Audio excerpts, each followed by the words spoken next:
Good afternoon. I would like to thank everyone for coming out tonight. At this time, I'd like to call the August 10th, 2021 Planning Board meeting to order. May I ask everyone to stand with us for a pledge of allegiance and a moment of silence. I pledge allegiance to the flag of the United States of America and to the republic for which it stands, one nation, under God, indivisible, with liberty and justice for all.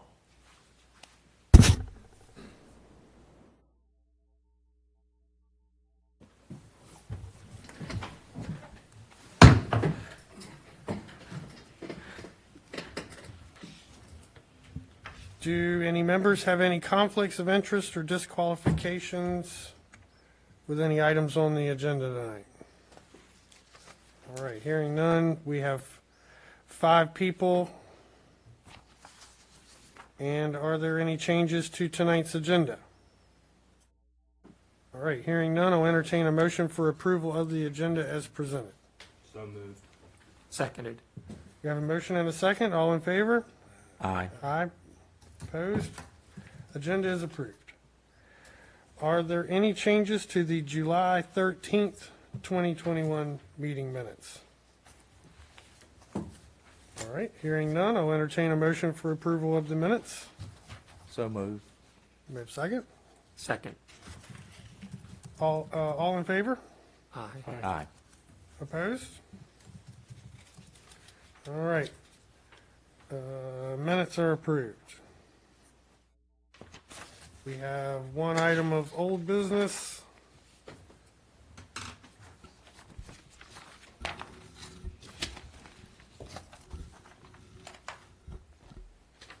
PB 2016, Currituck County Tax Amendment, Utility and Drainage Easements.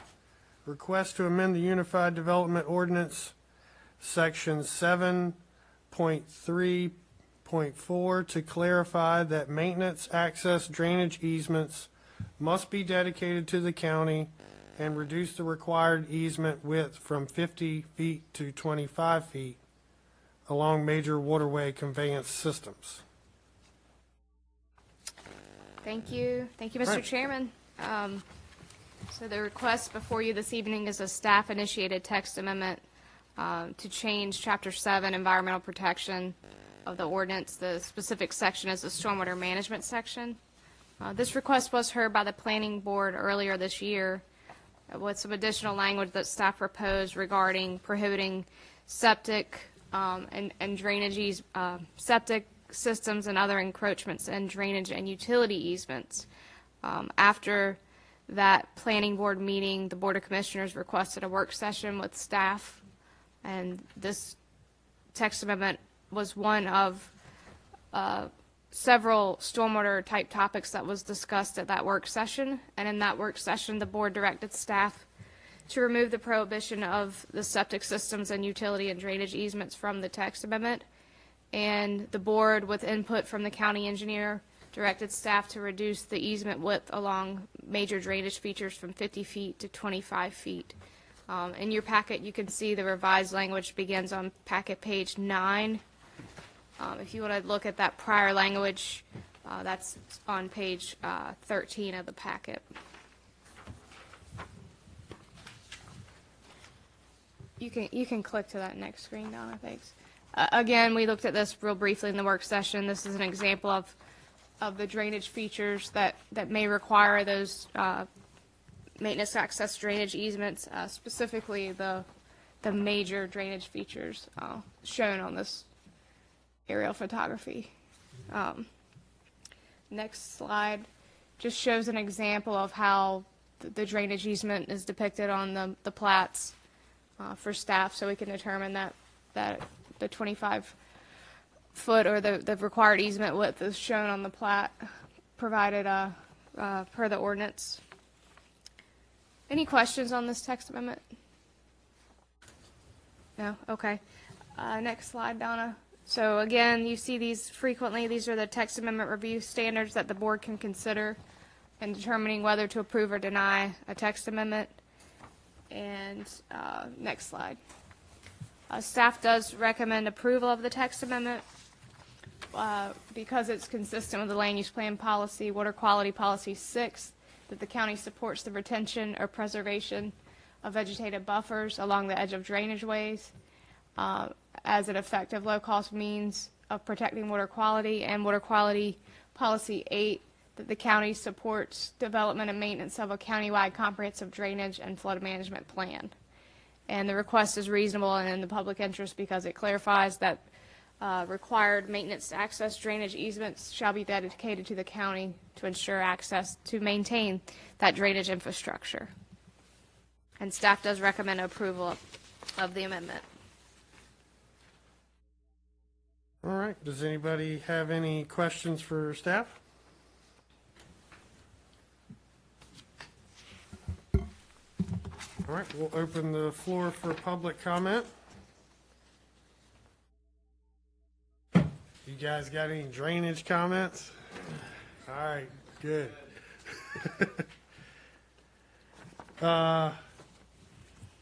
We'll close the public hearing. Is there any questions or discussion?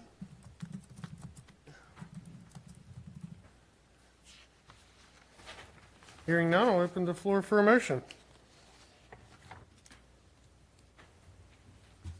Mr. Chairman, I'll make a motion to approve PB 2016 because the request is consistent with the following policy with the 2006 Land Use Plan, Policy WQ6 and Policy WQ8, and the request is reasonable and in the public interest because it clarifies that required maintenance, access, drainage easements shall be dedicated to the county to ensure access to maintain drainage infrastructure. All right, we have a motion. Do we have a second? Second. Motion and a second. All in favor? Aye. Aye. Opposed? Motion passes. All right, our next item is PB 2115, Windswept Pines, Phase 3. Allied Properties LLC requests conditional zoning of 15.55 acres from CMXR conditional mixed residential to CMXR. That doesn't really make sense, but that's what it's written. Okay. Alden Run in Windswept Pines Development in Moyock Township. All right. Staff presentation.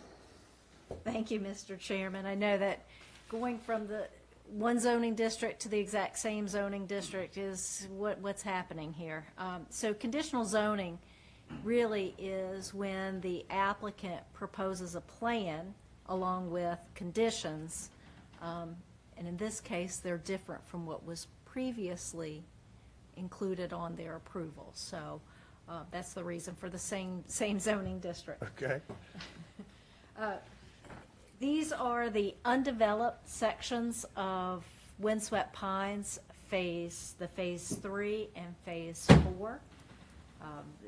One portion is located on the east side of the development at the end of Alden Run. The acre and a half portion of that 15.55 acre tract located between the railroad right-of-way and Currituck Highway is basically unchanged with this request.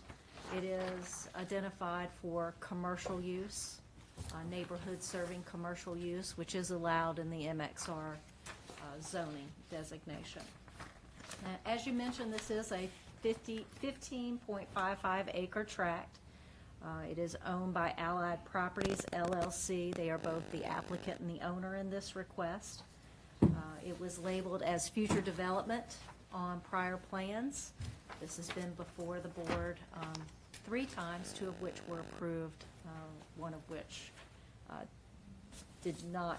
was not approved by the elected officials. So Windswept Pines is a conditional zoning district, and those 3 times it was before the board. It was in 2015 that this project actually began. It was a conceptual design layout for 59 lots which is now what's developed, and the 1.48 acre tract identified for commercial. It left this residual area in the rear to be developed in the future. The applicant came back in 2018 with, basically it's an amendment, but it's a new application. So they amended the development plan to expand 2 stormwater ponds located on the eastern edge of the developed lots for additional storage and capacity of stormwater. That was approved. There was no change in the number of lots at that point or the commercial designation. And then again in 2019, a project came in for the development of this site that you have before you tonight, Phase 3, with a very similar application. And at that time, Moayak Elementary School was over capacity and no real clear plan at that point for expansion of that school. So that unfortunately was denied when it reached the Board of Commissioners because it exceeded the August 2019 average daily membership at the school. So again, this property is zoned conditional MXR, and it will remain conditional MXR with this request. And it will apply this development plan along with 5 conditions, some of which are pretty much the same as was with the initial approval, some of which have been modified and expanded on, really related to drainage and stormwater. So again, Phase 3 establishes 14 residential lots with associated infrastructure. It includes 2 extensions to adjoining properties, one to the east and one to the north for interconnectivity. The 14 lots will all have a minimum of 20,000 square feet, which is one of the proposed zoning conditions with this application. The proposed density for Phase 3 is 0.9 units per acre. It will bring the total lot count up to 73 lots for Windswept Pines, with an overall development density of 1.09 units per acre. As I mentioned during our work session, the Phase 4, if you will, that 1.48 acre tract, that commercial designation, it will remain unchanged with this application. The applicant's proposed zoning conditions include the use will be a subdivision. The lots will be greater than or equal to 20,000 square feet. The project engineer will model stormwater to, that says 10, it's supposed to be 100. 100-year storm event, and stormwater will be managed for that storm event.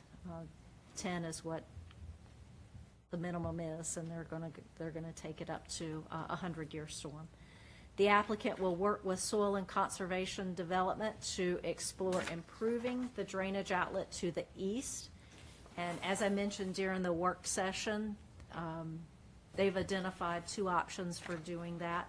One will take the water to the east, one will take it basically to the east and towards the north of the property. They are in the early stages of acquiring some easement agreements from the adjoining property owners in order to do those improvements. And then the last condition is all residential development will be single-family and conform to the sample building elevations that are provided. And you can see those in packet pages 27 through 33.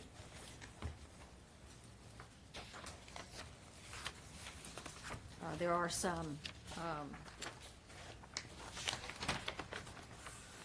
2-story plans, all of which have garages, porches, very similar to what's in Windswept Pines now.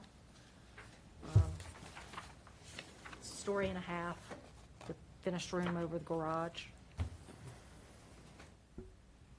There was a community meeting held on May 25th, 2021 at Eagle Creek Outdoor Pavilion. The comments received at that meeting were really more to do with the existing development and the association turnover of the common areas, drainage improvements, maintenance issues, and the drainage infrastructure in the existing phases of Windswept Pines, along with some of the adjoining developments that were proposed in that area. The minutes to that community meeting can be found on packet page 34 through 37. As I mentioned during our work session and briefly, those two outlets that were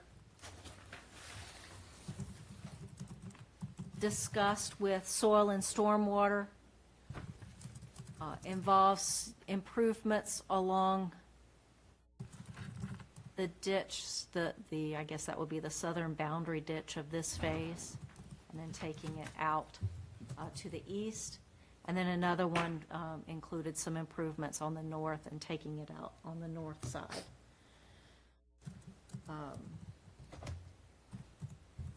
So the technical review committee met and reviewed this proposed application, and provided in your packet are some comments related to their review, one of which is the adopted plan consistency.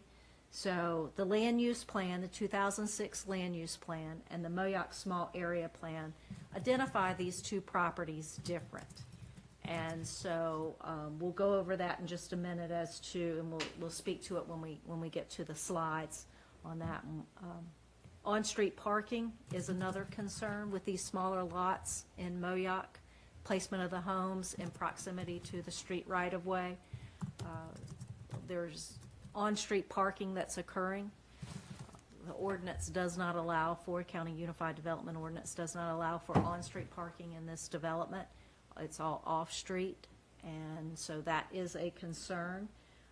We are requesting, and it's been agreed to by the applicant, to add a zoning condition to their request that would place no parking signage in Phase 3 development at locations identified by the fire official, and then adequate public facilities. Adequate public facilities at this point, as it relates to this project, has more to do with the school capacity. Moyock Elementary School is currently at capacity, and we'll get to the slide that addresses those issues. And the spot zoning challenge. Conditional zoning applications are not exempt from the spot zoning challenge, and you have before you a School of Government publication that outlines things to consider when the board hears a particular case and decides on a conditional zoning, or any zoning for that matter, making sure that it is reasonable and those elements are identified to make this a request that, if it were challenged, could be upheld. So the 2006 land use plan classifies this property as rural, and it's in the Moyock sub-area. And the rural designation does not allow for any density in the MXR zoning. So that is problem number one. That map will need to be amended. However, since that is the 2006 plan, since then, the county has adopted the Moyock Small Area Plan, a concentrated plan that it was a small planning effort that identified some changes proposed that should be considered when reviewing applications for development. And this identifies that property as full service. So as I mentioned during our work session, should the board approve this request, they will need to make sure that included in their motion there's an amendment to the land use plan to implement the Moyock Small Area Plan.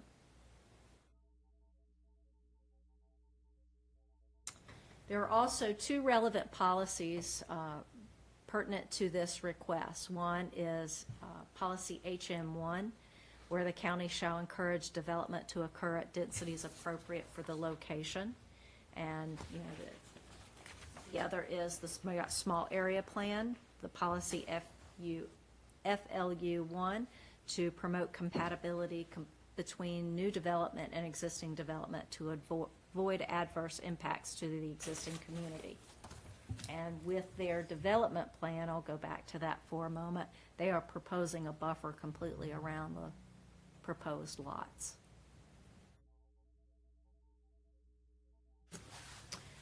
So talking about the adequate public facilities, as you can see, based on the 2021-2022 school capacity numbers, and this is provided to us by the school system, Moyock Elementary School would be at 116% capacity. With the committed capacity, and we group all three of those schools into one category with committed capacity. And what committed capacity does, that's just a planning tool that we use for planning board, board of commissioners, to help phase development. So if you were to have a large project that were to be presented before you, looking at those other lots that are in some approval stage with the county that have at least been approved for either planned development district or preliminary plat or construction drawings, that you are aware that there are some lots out there that could increase these capacities. This particular subdivision, based on the Tischler study, will generate 3 additional school children for elementary age, 1 middle school and 1 high school student. And the middle school and high school have capacity to provide services to these students. Now, the one thing that we also discussed during the work session are plans for expansion at Moyock Elementary School. The county manager has indicated in several emails that a contract has been executed for the expansion of the Moyock Elementary School, and the substantial completion date for that expansion is August 1st, 2023. That expansion should increase the capacity of the Moyock Elementary School to 750 students. That should take into account both the actual capacity that's there along with these 3 students, and hopefully balance out some of those committed capacity numbers as they come online.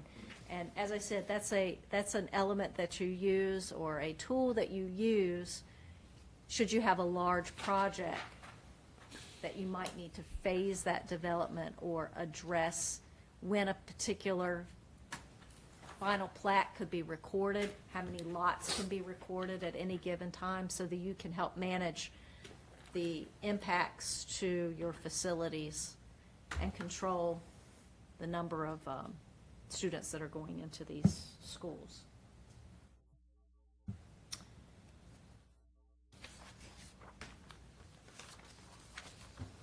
So provided that those adequate public facilities are available to serve the proposed development, the TRC recommends approval of this conditional rezoning application, provided that the applicant agrees to the condition that no parking signage will be installed in Phase 3 at locations suggested by the fire official, and that you include in your motion an amendment to that future land use map identifying the property as full service. The consistency statement is that this conditional zoning request would be consistent with and amends the 2006 land use plan by designating the property as full service on the future land use map, and that this amendment recognizes and implements that full service designation of the small area plan adopted by the Board of Commissioners. The request is reasonable and in the keeping with the change conditions acknowledged by that Moyock small area plan, and addresses the demonstrated community need for providing a full service area that offers both residential and commercial uses in the development. And I'll be happy to answer any questions you may have. Does anybody have any questions? I just want to make sure we get it get it right. We've got 6 conditions here, and I see the Boyock small area plan part is on here. Is there something else we need to add for the spot zoning that's not on here? Well, so what you would look at would be the size, and I assume that the applicant might even make a presentation to those aspects, but you would look at the size of the tract and the nature of the tract. It's already zoned conditional MXR.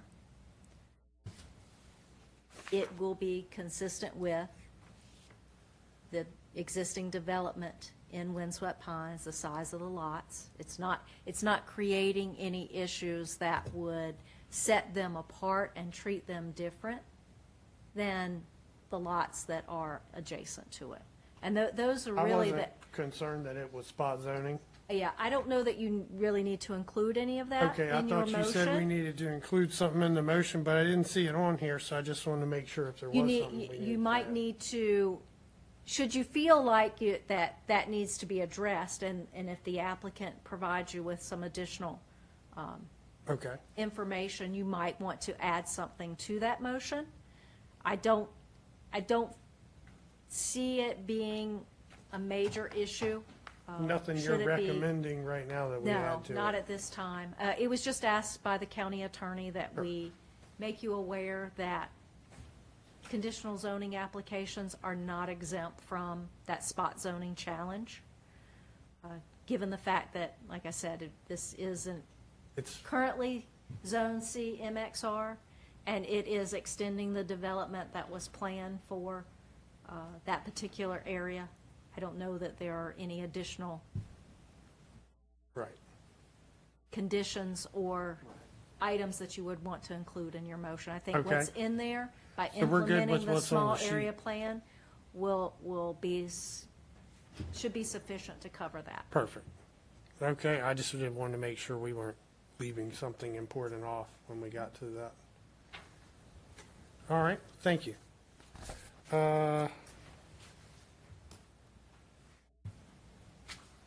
Next, is there anyone present to represent the case tonight? Come on up. Could you please state your name and address for the record? Thank you, Mr. Chairman. I'm Mark Bissell. My address is 3512 North Croatown Highway, Kitty Hawk. All right.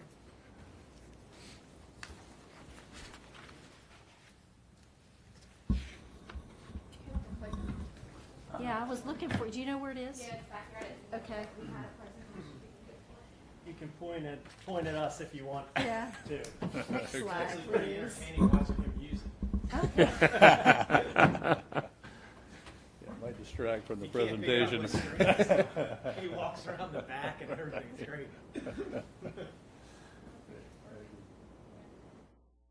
I think this is the Yeah, the computer podium's that kind needs of to in a weird pick it spot up, because so you can't see what's above I it. think. Yeah, you kind of got to back up a little bit. That's why I have to aim at your laptop. Yeah, Okay. I don't see it. Is it plugged into yours? Let's watch him, see if he can find. Just point at us and we'll Just say, stop pointing. Next. Next slide. Okay, well, this is actually, I think, one of the same slides that you've already seen. And this just shows what has already been developed, which the 58 lots that are there are shown in the tan color, and along with the 5 stormwater basins that are there. And the area in the kind of chartreuse color is the area that is yet to be developed. But it, as Donna said, it does already have the CMXR zoning. If we go to the next slide, this, which you've also seen, shows the proposed development highlighted compared to the existing development, and you can see that the development pattern is essentially identical to the first two phases of the development. We're just continuing that to the east. And we're also expanding the stormwater management system. And one of the things I'm going to point out, and we'll talk a little bit more about this when we start talking about the off-site drainage, is these ponds may or may not be actually connected to the existing ponds, depending on what happens with that off-site drain and what the stormwater management modeling shows. If we could go to the next, please. This is just a blow up. And this does show those ponds connected, but they may or may not actually be connected there. They may be independent.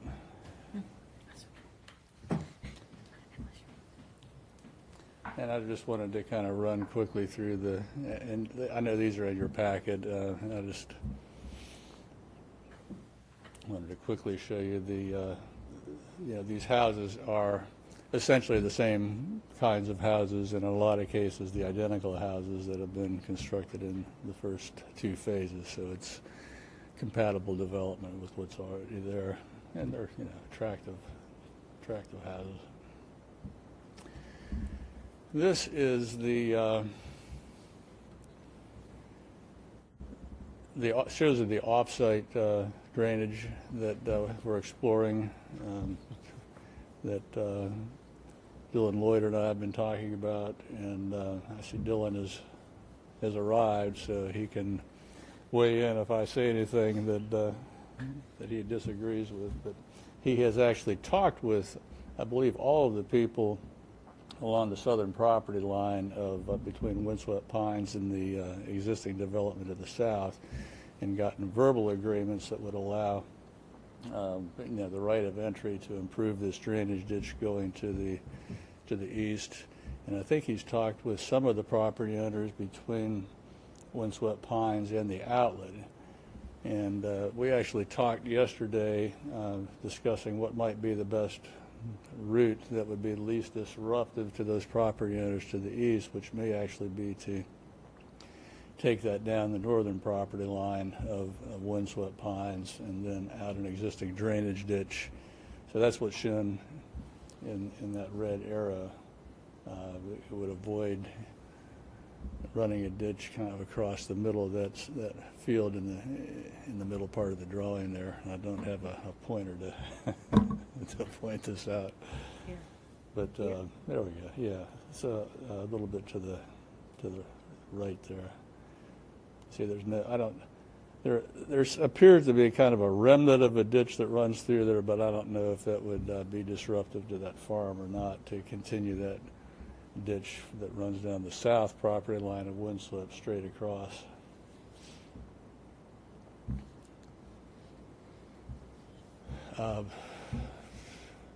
But if that becomes a reality, and it appears that there's a good chance that it will, then we would probably want to direct a little bit more of the water from phase 3 in that direction, rather than combining it with the water that actually runs down the existing through the 3 pipes that run under Baxter Lane and then down the Baxter Lane ditch.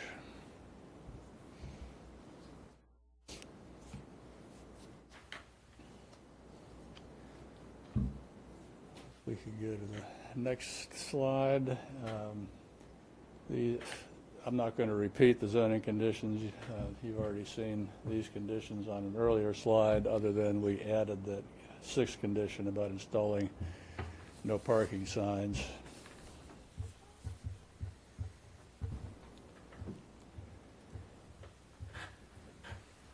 And then just a few other considerations. The developer and the county are working together to improve the Baxter Lane drainage. That is not directly related to this request, but I wanted you to kind of be aware. And actually, if we could go back to that slide, if you could point out where that problem culvert is at the turn there of Baxter Lane to Baxter Lane extension, right in that area. where there's an existing undersized culvert pipe that is creating a drainage constriction for this whole area, which is causing some stormwater to back up during heavy rainfalls. And one of the things that we're working on in connection with the Baxter Station, which will be coming to you in the near future, is replacing that pipe with a properly sized pipe located at the proper grade. And Dylan has actually discussed the right of entry with those property owners, because that involves private property as well, and has actually gotten written agreements to make that happen.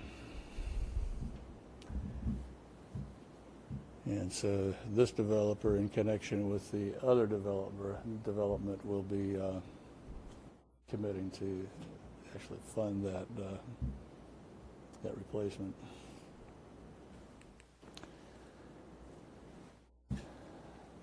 School representative has indicated, at least in conversation, the impact on the school should be negligible, and I think what he was looking at was the 3 students this will generate in comparison to the 200 and some additional student capacity that the expansion will create. That it is consistent with adjacent development, as you saw in the, and I wanted to point out that the buyers of those lots in phases 1 and 2 are actually shown a copy of this concept plan at the time they bought those lots, so there shouldn't be any surprises there. As Donna said, the property is already zoned CMXR, so, and this existing drainage can be improved concurrently with those property owner agreements, and so the developer is committed to help fund that as well.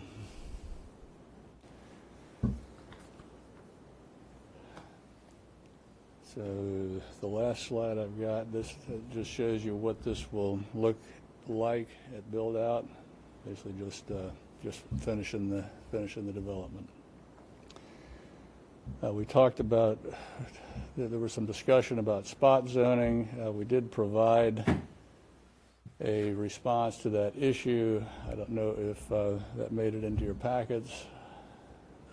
If it didn't, I'd be glad to talk it through if you're interested.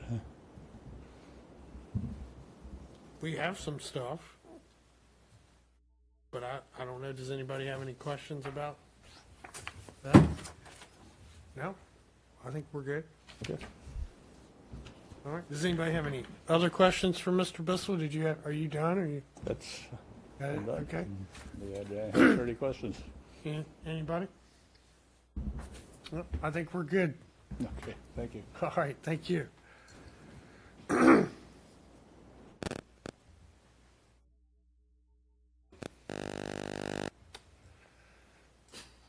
right, I'll open the floor for public comment if there's anyone who wishes to speak on this item. Anybody? All right. Close the public hearing. Any questions or discussions amongst the board?